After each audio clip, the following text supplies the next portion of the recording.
Welcome to Fun and Games Side Quests. Every episode is a different host sharing a video game they love and why they love it. Yo, what is good? My name is Janet Garcia, aka Gameonicist. I am a critic, host, and consultant. I write for my own outlet called Pentapixels. We also have a YouTube channel for video reviews and things like that. I also work for Kinda Funny. You'll catch me on PS I Love You XOXO, Kinda Funny's PlayStation podcast, alongside Blessing and Greg. I also am a host for MinMax. You'll catch me on their Pillar podcast, The MinMax Show.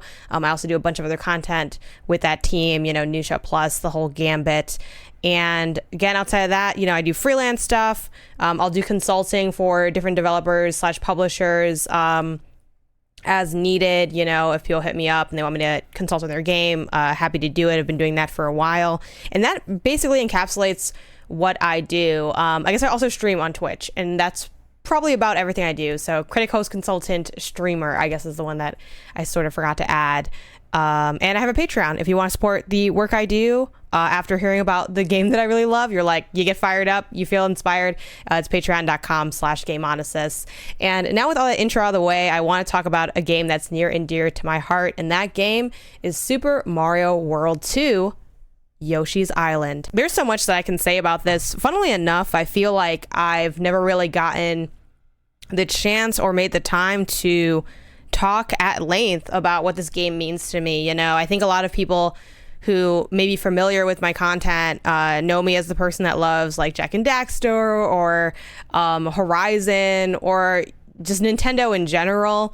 But I think when people think of Nintendo in general, especially in relation to me, they may be focused on Mario more than anything because I'm such a fan of platformers. But really that love is, and funny enough, this is, I guess, technically a Mario game, right? It's called Super Mario World 2 and Mario is in the game, but it's a Yoshi game at its core. It's Yoshi's Island. It is one of the first video games I ever really played. One of the first games I remember playing, and especially remember playing and finishing and loving, and also having so many memories of being highly intimidated by the bosses in that game. When I was a kid, I had a lot of boss battle anxiety. I definitely think some of that still has transferred over today, where I'm like, okay, I'm at a boss, game face on, I'm focused, I'm locked in, but I'm also trying to be calm and at ease, and it's like a whole push and pull thing. But the bosses are really scary in this game to me because they're regular enemies that become giant, and that whole vibe was just very stressful to me and very intimidating. God, but there's so many great things to say about this game. I think when I'm asked to list, my favorite games of all time, this is one that comes to mind. This is one of those games for me that I can play it and I'm just instantly in a good mood about it, instantly joyed by it. There's so much to love. Where to begin? I think I want to start off just with the look of this game. Though let me pitch the setup too, in case people might not be familiar. Yoshi's Island is all about baby Mario and baby Luigi getting stolen from a stork or something like that. They kind of fall out of the sky. They land into this island of Yoshi's, right? It's Yoshi's Island. And they're like, oh man, what do we do with this baby? Like, we got to get this baby back to where it needs to be. So you kind of go on this journey as, I think when we think of Yoshi, we think of like the Yoshi, but there are many different little Yoshis, different colored Yoshis that run around and exist. So it's kind of an elaborate game of, what's the name for that? When you run track and you're like passing the baton, but in Yoshi's Island, the baton is a baby. So already we're off to a strong start. I want to dig into a little bit of the art direction of this game. It is so like almost school-like, whimsical, I think is something that comes to mind. Delicate and dreamy is also two descriptors that I'd use for the art style of this game. A lot of the school vibes come from this sort of, I think, rounded and delicate / playfully animated backgrounds they sort of have in here. I think too, like typical Yoshi games, you do get scored at the end for how many things you collect, and that gets like tallied up to, did you kind of 100% the level, right?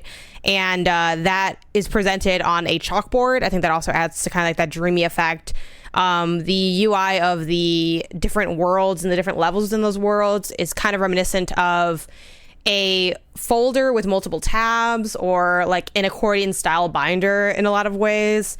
So I think this all kind of adds to this, almost like if you could bring, again, a children's drawing to life. Like, have you ever seen those comparisons of like in a professional artist doing a take on what's in a child's mind? I feel like that is what Yoshi's Island kind of reminds me of.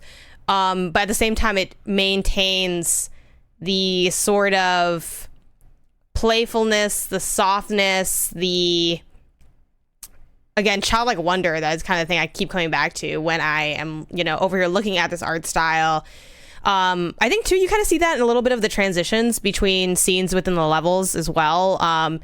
It's almost like a different take on what we now kind of talk about as the Star Wars transitions of the, like, very iMovie sweeps, like the pan left to right, the very intense zoom ins. Like, I think we associate that a lot with Star Wars, but you see that a little bit in Yoshi's Island as well. But instead of doing like static or more in your face pans, like sometimes they have a circle zoom, but they'll play with shape a lot, the sort of funky movement of what's going on. They also do, simple fades as well, but you get a lot of the kind of like a diamond shape kind of opening up to the next area of the level. It's something that comes up a lot in Yoshi's Island. Other things I want to highlight too, the baby in this game. The whole game, again, you're carrying Baby Mario on your back as Yoshi. And when you get hit, the baby's like in a bubble, crying, floating away. And you have a timer that appears and you have like X amount of seconds to get the baby back. You get it back just by making contact with the bubble. So you just kind of jump up and there it's all good. But it takes a while for that timer to like come back, that like to gain the seconds back, right? So if you are continuously getting hit, you are highly increasing your risk of losing the baby more easily because it might be, you might have not enough time to get it back. And Baby Mario has a very intense, shrill, off-putting cry. I think a lot of people, especially who casually talk about this game and how they just felt with it. And, as a player, I think we talk a lot about, especially me being a critic, looking at things from, a deeper lens and really trying to be analytical on all sides of the good and the bad and, really honor the development and the work and the angle and, just really assess things. But at the end of the day, like, that's not how we all first came to games, right? We came to games with a very gut reaction. It's just a thing that we like to do. We liked playing and we would, then talk about the games. Oh, I like that. I didn't like this, right? A casual comment that gets lobbied a lot against Yoshi's Island is, oh, the baby was annoying. Like, I hated, like, the baby crying. I have to get the baby. And it's like, well, don't get hit there, first of all. That's an easy solution. But I think also the annoyance of it, much like an alarm clock, like, it made you get up and get after it, right? It's like, let me take care of this because, you really felt a responsibility / a pressure to take care of Baby Mario in that sense. And I don't think it would have had the same effect if you didn't have that annoying cry. So I think it really serves its purpose, and its purpose is to annoy, which I understand why some people maybe weren't as drawn to this game for that reason. But I personally love the choice to have that shrill shriek of Baby Mario. I think another thing too is this game's both really cute and really dangerous. I kind of have a no commentary let's play pulled up on the side, kind of reminding me of the different levels and the styles. But it's a lot of smiley faces and flowers in Yoshi's Island, but it's also dungeons full of turning spikes. But even the way the spikes are turning with like little Shy Guys like slowly like doing the work behind the scenes, like there's something that is really, really adorable about this game, even though you are constantly hovering over lava and just fighting for your life with this child. So I think they strike that balance in a way that's really interesting and appealing to me.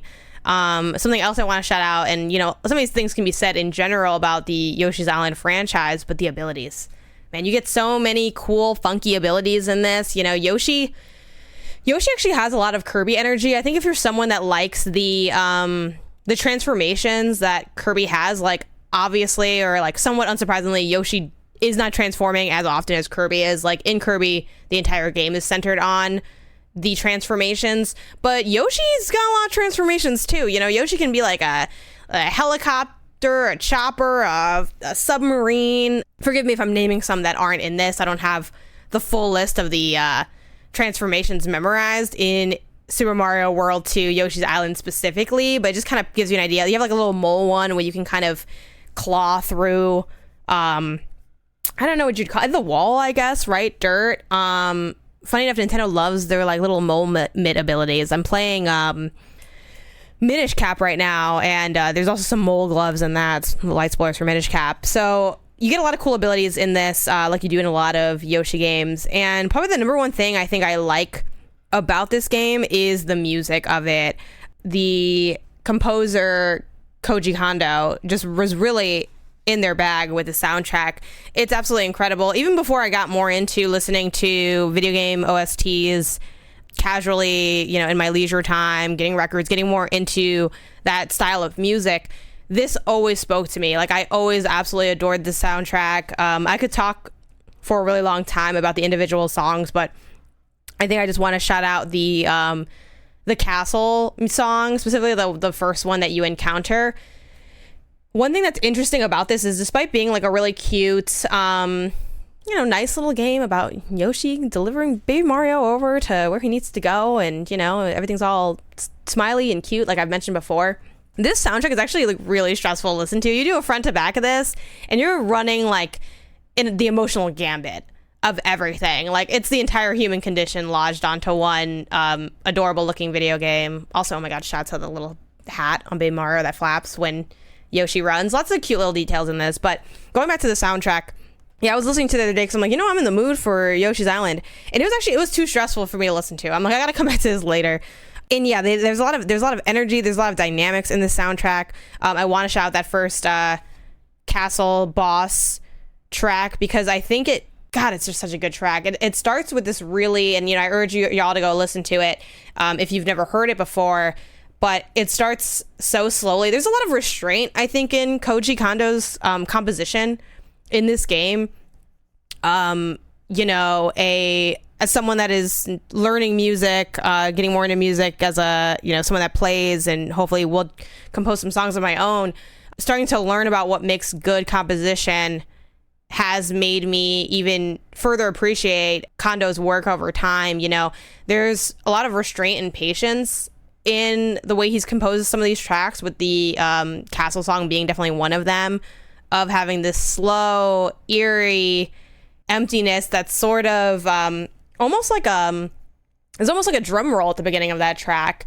And then that song, it really swells and swings in a way that feels so, you get kind of lost and entranced by it, but it does have this ominous energy about it that does feel very boss-like, which is fitting, right? It's the boss castle.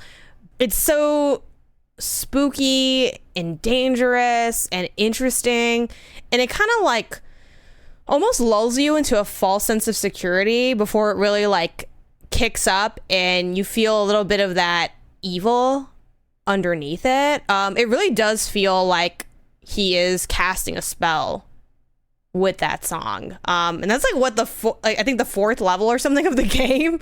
Like, I'm not remembering if it's the fourth or the eighth, if it's like the first boss you encounter or the last one. But yeah, holy cow, please go listen to that if you never have, because the whole soundtrack is way funkier, way more percussive and aggressive than it has any business being. But I think Yoshi's Island as a video game is so much better for it. Yeah, definitely one of my favorite games ever.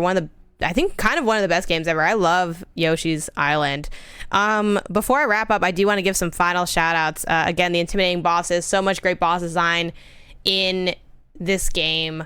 But also, you, again, with the cuteness and like the novelty of it, you get to also have moments where you play as Baby Mario in this game. There's a power up where there's areas that only Baby Mario can go through, and he kind of becomes like super powered and has his little cape, and there's a really souped up song for that as well, that has a lot of energy. So yeah, you can do a lot in this. I feel like there's a little there are different things that you'll be more and more drawn to. I think too, like other stuff to shout out to as I kind of start to wrap up again, is I think the thick lines of so much of the art direction are what give me that classroom feel to it. there were parts of this game where, you know, I feel like if I were to somehow get skilled enough to actually do drawings and things of it, like you're busting out a Sharpie marker to depict some of these areas. And I think the way they are able to get so bold with the line work in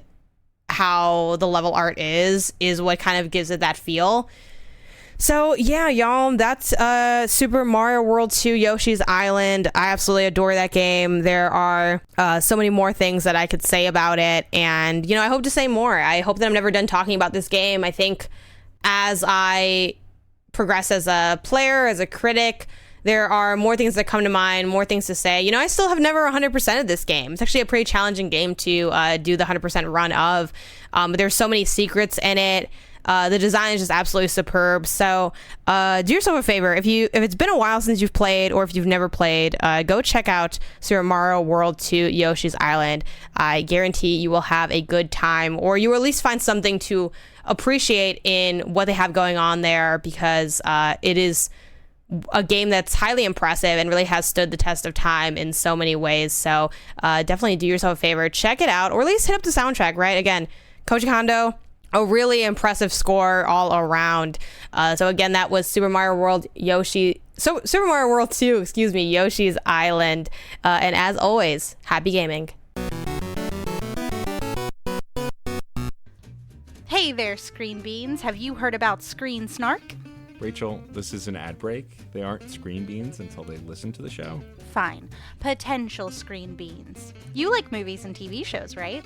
I mean, who doesn't? Screen Snark is a casual conversation about the movies and television shows that are shaping us as we live our everyday lives. That's right, Matt. We have a chat with at least one incredible guest every episode, hailing from all walks. We've interviewed chefs, writers, costumers, musicians, yoga teachers, comedians, burlesque dancers, folks in the film and TV industry, and more. We'd be delighted for you to join us every other Monday on the Certain POV Podcast Network. Or wherever you get your podcasts, fresh and tasty off the presses. What? That's not... Can I call them Screen Beans now? Fine. Screen Beans! So tune in and we'll see you at the movies or on a couch somewhere. 'Cause you're all Screen Beans now. She will be mine. Aurora. CPOV. CertainPOV.com.